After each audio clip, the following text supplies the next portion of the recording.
Hello friends and enemies, welcome to another video of a replay I played with the deck Plague Doctor's Mask. It was a fun, interesting matchup versus some sort of madness deck, and let's get right into it.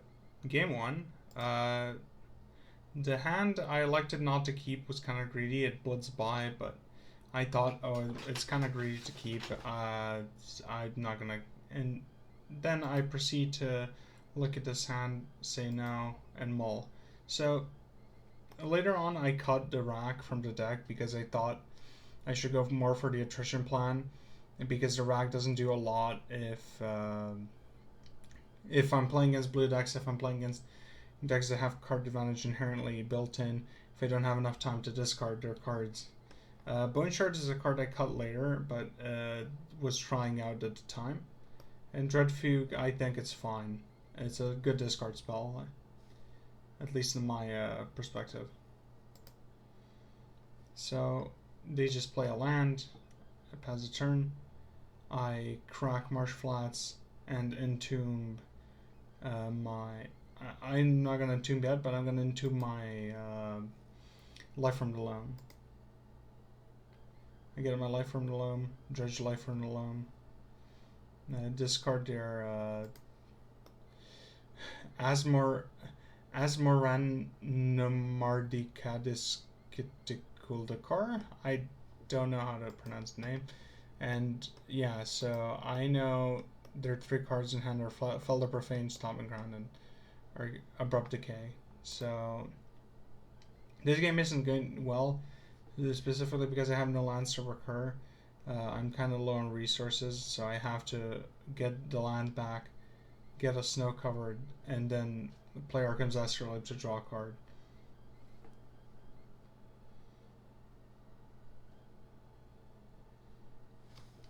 They crack their fetch. Rack doesn't do anything. And they animate dead. They're Asmo whatever. Getting the Underworld Cookbook. They crew a Copter and swing. They discard a forest. So here I'm pretty sure I can't come back from this. I get rid of the creature, but the problem is Copter's just too much value along with the Cookbook. And they can constantly keep getting their discard outlet online. Here I get back Inventor's Fair, hoping to eventually potentially tutor for something that could help me. I play Relic of Progenitus and attempt to Life from the Loam. They kill my Relic Progenitus because it hurts them. And yeah, I just keep Life from the Loaming, but I just realized that can't really do much here.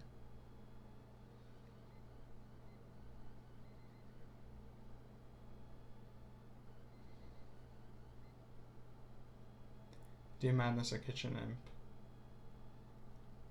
And I'm just trying to draw into removal, draw into anything helpful. But they keep pelting me with Kitchen Imp and Copter.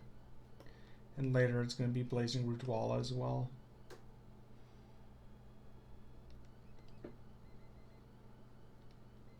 Draw for the turn, crack the draw, find a removal spell, and just hold on to it to kill the Copter. But here they grist, and I don't know that I can beat a Hogak, so. But I'm hoping to draw a removal spell, a board wipe even, to potentially try and like weasel my way out of this. I drew a Mishra's Bauble and cracked Mindstone and found nothing. So that's game 1.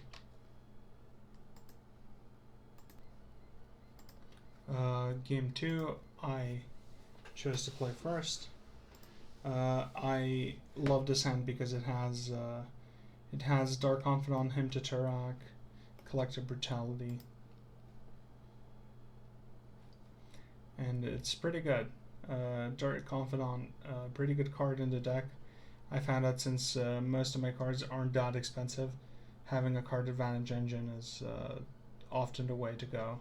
I here go and him to Tarak them.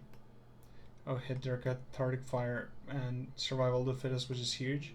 They play Guy's Cradle, which only works if they have a creature, and I have a bunch of removal in my deck. I play Collective Brutality, removing a card and discarding Chains, and peeking their hand. They play a Root Walla. And now I play Drop of Honey, which basically means that they're going to have to either keep feeding creatures into it, or they're just going to have to wait out a turn, play no creatures. And but they don't do that. I play Arkham's Astrolabe. I'm trying to get this Nethervoid down in an opportune time, because if I get this Nethervoid down, their deck is not as built to play around it as mine. They pass the turn, and here I take my shot, play Nethervoid. They were surprised when they saw Nethervoid, and now I'm gonna try and chip away at them with Mishra's Factory. I draw an Abrupt Decay, which is great because it works under Nethervoid. So even if they cast something like a 3-drop or less, like they're attempting to they're attempting to revive Anju's Ravager somehow, I can counter it. Not counter it, but I can kill it.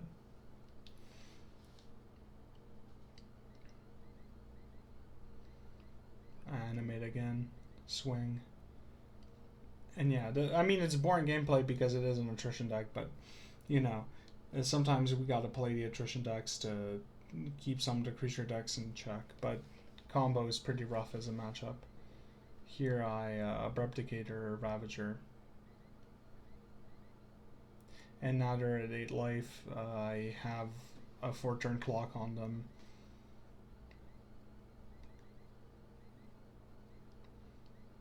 And I can consistently play my cards under Nethervoid while they can't. Here I get rid of Grist, I believe. And they just scoop.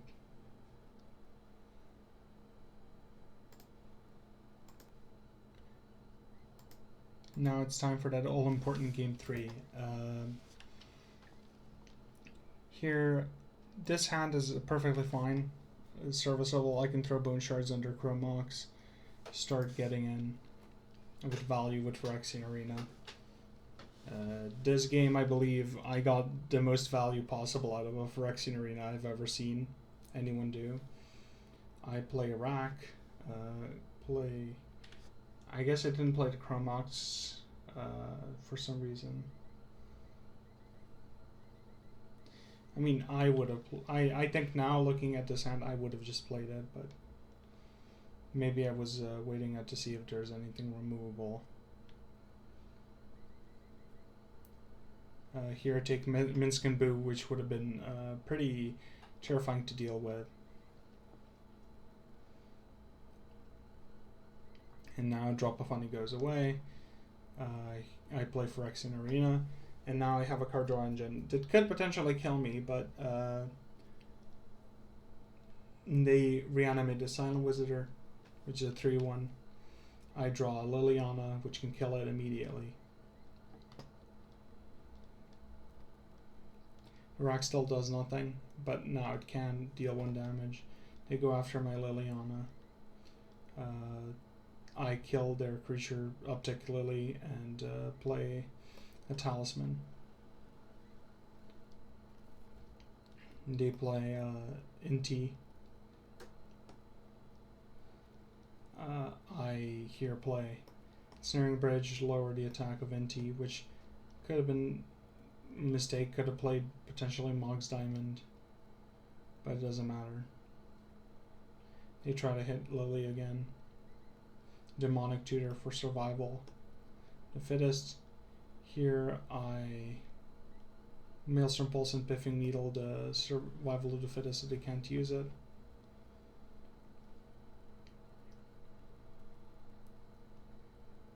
Here to Boseiju my Biffing Needle.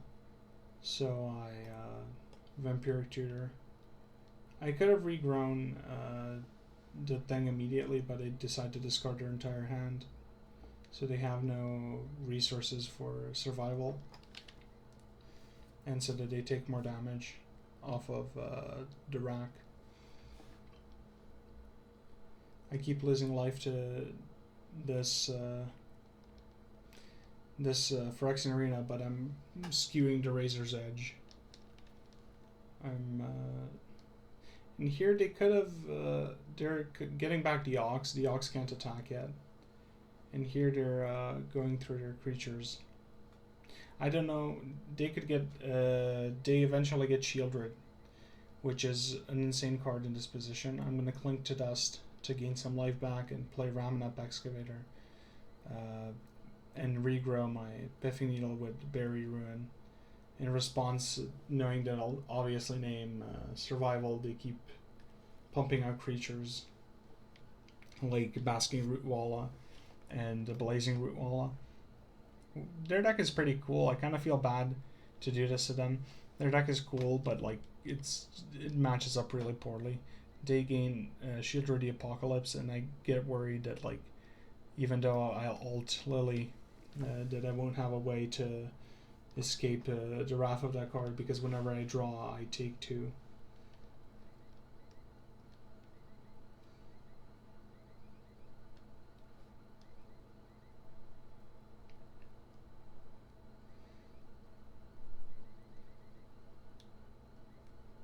Here I draw a card, and now I draw another one, but it's a Zern Orb. Zern Orb saved my life here because I can play Zern Orb and constantly keep outgaining the damage I'm taking. Also because I can keep playing lands from my graveyard. And they can't attack me, and this emblem will just keep making procedurally making more and more zombies so that I can overwhelm them. Their out is to either get rid of my Ensnaring Bridge and Womp me, or to get rid of my Zern Orb. And with Survival, I think that it should be easy, but they struggle getting an answer. I'm at 1, gain 3 life, go back to 4, a comfortable life total. I tap down for mana, and then use that mana to charge my Jeweled Amulet and sack a land so that I can survive. Again, surviving at 1. I play a Courser of Krufix here, making sure that I can get even more life. That's a Witherbloom command on top, which is great because it can gain me more life. And yeah, this is from now on, it's just a snowball of zombies that I will eventually be able to attack with by getting enough cards in my hand.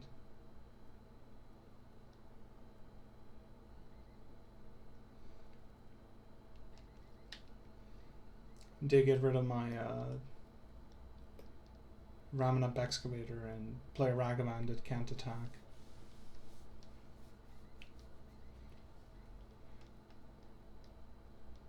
And I just keep getting back this Clink to Dust. Clink to Dust is a real MVP of this game as well, because it kept gaining me life, and being able to constantly recycle it meant that I could survive this long drawn out game where I really had no business winning because of this card. Because they dash Ragavan and returns to their hand.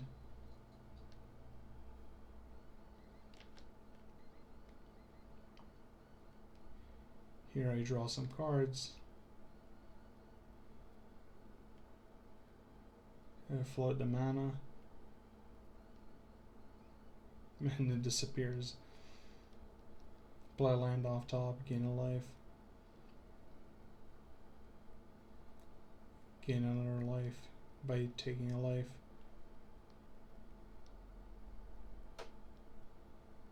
Playing Witherbloom command. Getting back our Borg. Playing Mishra's Bauble. Killing a Rootwalla. And now I'm just like barely alive. which I find amazing about this deck. These positions where you're just like, I constantly go to one, but I never actually die. I love that type of gameplay where it's like drawing out the game a bit until until until I can get back into it. Here it's pretty over. I have enough zombies to attack into them next turn. Bridge won't be active because I'll be drawing 2 and they concede. So yeah, this has been a game. I feel kind of bad because my opponent was playing a weird, interesting deck, and I was playing a weird but not that interesting deck for them. So yeah, that's the gameplay. Like, share, subscribe to this new channel. I can finally make longer and more edited content, and might even consider playing some Slay the Spire for the channel.